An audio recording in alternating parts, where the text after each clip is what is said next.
Hi folks, this is Buckley giving you a quick crash course in Microsoft Excel. We're going to go over a couple things, including how to do some simple functions in Excel and also how to make some plots. First off, let's just start by making sure everybody has Microsoft Excel. Microsoft Excel is part of the Microsoft Office suite. And if you don't have that, you can go to the udeploy website, udeploy.udel.edu, and you can look under Office Productivity. So if you go to udeploy and then go to Office Productivity, it'll pull this up, and then you can download here Microsoft Office for Mac or PC or whatever you have. Okay, so make sure that you have Microsoft Excel. It is a pretty useful package. All right, Microsoft Excel is what we call a spreadsheet. All right, so here I am opening up Microsoft Excel. This is a worksheet in Microsoft Excel. Okay, and I'm looking at some raw data here. So we're going to pretend this data is from a survey. It'll be our water bottle example from class. So here we have individuals who've responded to our survey. We've asked them, what is your major? Okay, and they've said mechanical, electrical, chemical, whatever. How much water are you drinking on a daily basis in ounces? And then are you using disposable water bottles or not? Yes or no. So we have three variables here that we're looking at in this spreadsheet. And we have a lot of people responding, right? So we've got over 200 responses, 225 rows, which would be 224 responses because I have this header up here. So this is a lot of data to deal with. So let's look at some ways of dealing with this data. First off, I might be interested in how much water people are drinking, right? So I'm going to use Microsoft Excel to compute averages and standard deviations. So I'm going to start, I personally like to do these calculations on separate pages. I leave my raw data page untouched, and then I do my calculations elsewhere. So I'm going to show you how to make a new sheet. This is a blank sheet. I'm going to put a title on the sheet that's good practice. I'm going to call this data analysis. Okay, and I'm going to make sure that I'm labeling, right? So this is water consumption in ounces, and this is my average or my mean, and this is my standard deviation. I'm also going to be interested in that.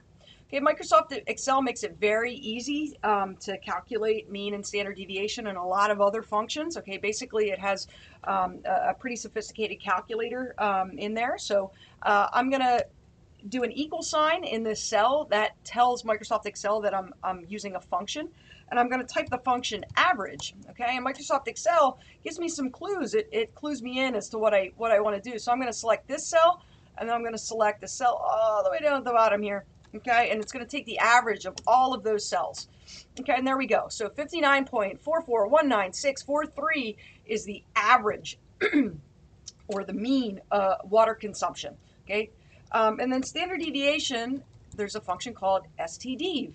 Okay, and I'm going to come in and I'm going to do the same thing. Whoops. I'm going to click here, and I'm going to click the last cell, and then hit that. And so that's 53.4419643, and my standard deviation is 33.4312255. Okay, your high school teachers would be smacking you upside the head right now. I will too, for your standard deviation or your significant figures. Okay, so this is way too many significant figures. I only ask people to estimate to the nearest ounce. So I'm going to make sure that my mean and my standard deviation are also to the nearest ounce. Okay, no more significant figures than I requested information for. So I'm going to select these cells, and I'm going to go Format, Cells. Okay, and then this allows me to give a format to those particular cells. And the first thing it lets me do is select what type of data is in that cell. These are numerical values. Okay, and I'm going to say, hey, I want no decimal points. Okay, no decimal points there. All right, so that's that.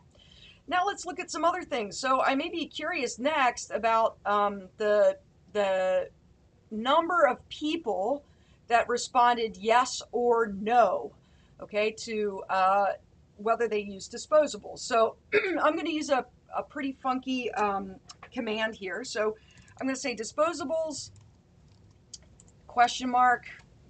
I'm actually going to move that down. Okay, number of people who said yes, number of people who said no. Okay, I'm going to use a function called countif. And then it asks me to select a range. Okay, and I can select that range again. I can also, interestingly, just select the column. Okay, I could have done that over here for the average as well. My criteria is is a cell, does it have the word yes in it? If it has yes, then it's gonna count that cell. That's what count if means. Okay, and then I'm gonna close the loop there. Okay, so this is saying if a particular cell in this range has the value yes, and notice that yes is in quotation marks, that's because it's a character value. So I'm telling Microsoft Excel that the word yes is actually a word, it's a character. Okay, so a little bit of coding there. So I have 182 yeses, and I'm going to do the same thing here, count if. Back to the range, selecting that, and I'm going to say no. Okay, 42. All right, now here's an example of I don't really care that it's 42 and 182. I want to know the percentages. What is the percentage of people who are saying yes, and what is the percentage of people who are saying no? So my total number of individuals is just going to be the sum, and I'm using the sum function, of 182 and 42, right? And then if I want my percentage of people who said yes and my percentage of people who said no to the question disposables or not, I would take this number and divide by this number. Notice how I'm just highlighting cells over here. This number divided by this number. Okay, and again, I want percentages here. Okay, so I'm going to go in and I'm going to do format cells. I'm going to tell it I want a percent. Okay, and I'm going to go to only one decimal place there.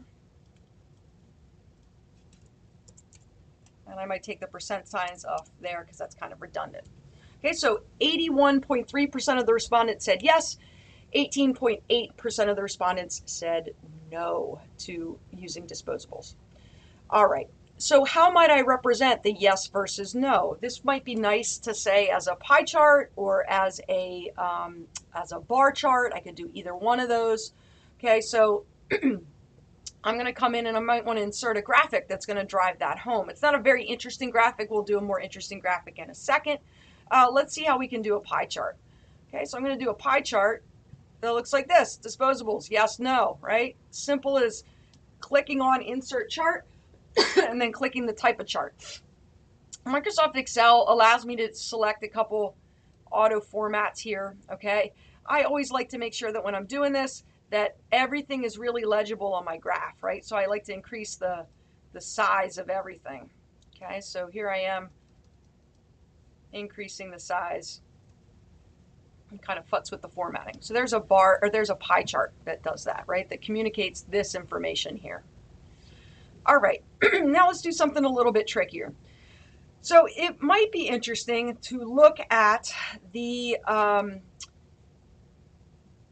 water consumption by major, or the percentage of people using disposables by major, right?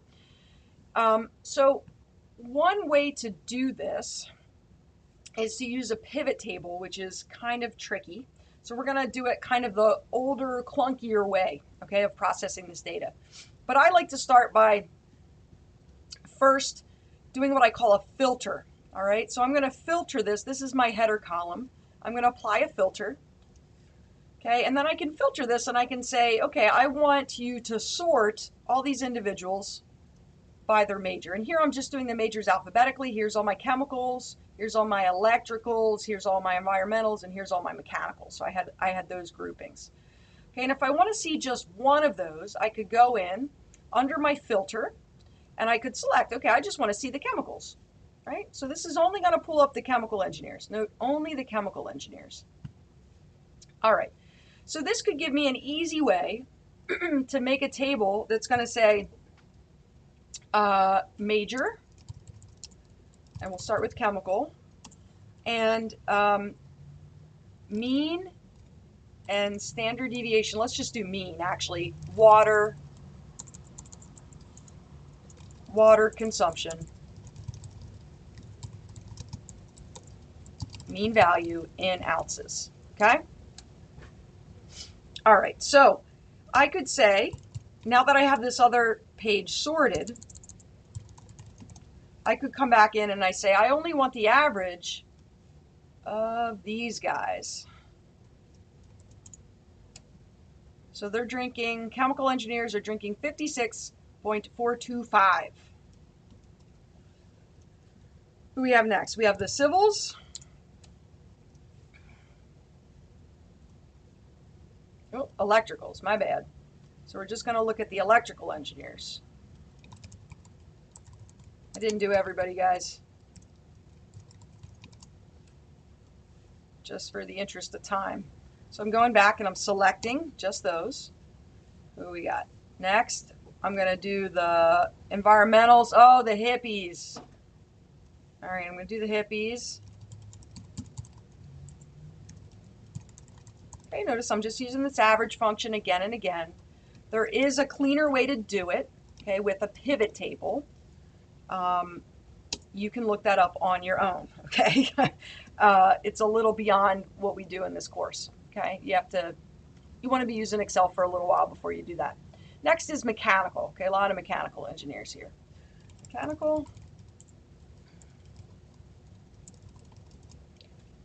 Okay, and boom. Boom. Perfect. Okay, so again, I want to watch my significant figures. So I'm going to format my cells, and I'm going to make sure they're numbers, and I'm going to make sure they're just regular ounce. Okay, now I'm going to, it would be nice if I saw this in a bar chart, right? So this is the predictor, right, or the independent variable is the major, and the dependent variable is water consumption. So this would be a bar chart would be the best way to represent this. So I'm going to insert a chart. I'm going to come here to bar chart. I'm going to select the data.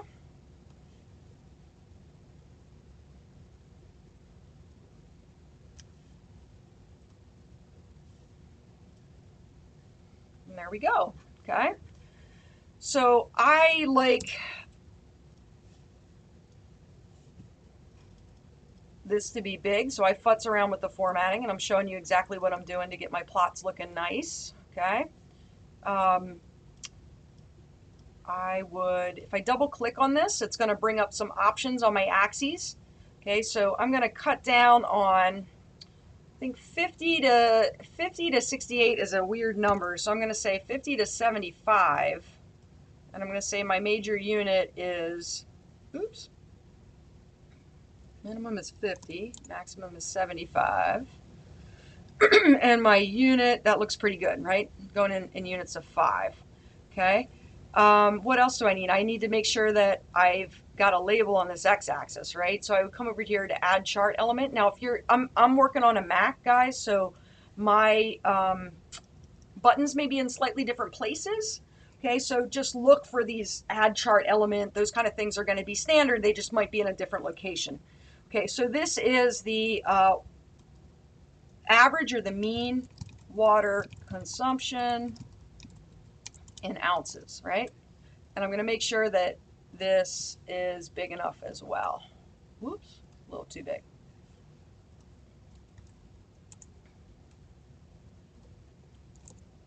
Okay.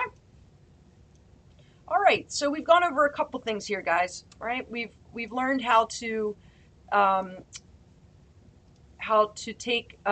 use functions. Right? We use the average and the standard deviation function, also the COUNTIF function. We manipulated the data a little bit to get us a rate of disposables, right? And then we plotted that as a pie chart. We also went through and we used a sorting function so that we could more easily calculate mean water consumption, okay, by major, and then we created a bar chart off of that. So this is a pretty good deal of work that you now know how to do in Excel. Please feel free to follow along. I'm going to release my data example, and you can play with this. Okay, I'll put that out on Sakai as well. Thank you, guys. Another tutorial coming up on Qualtrics very shortly. Bye-bye.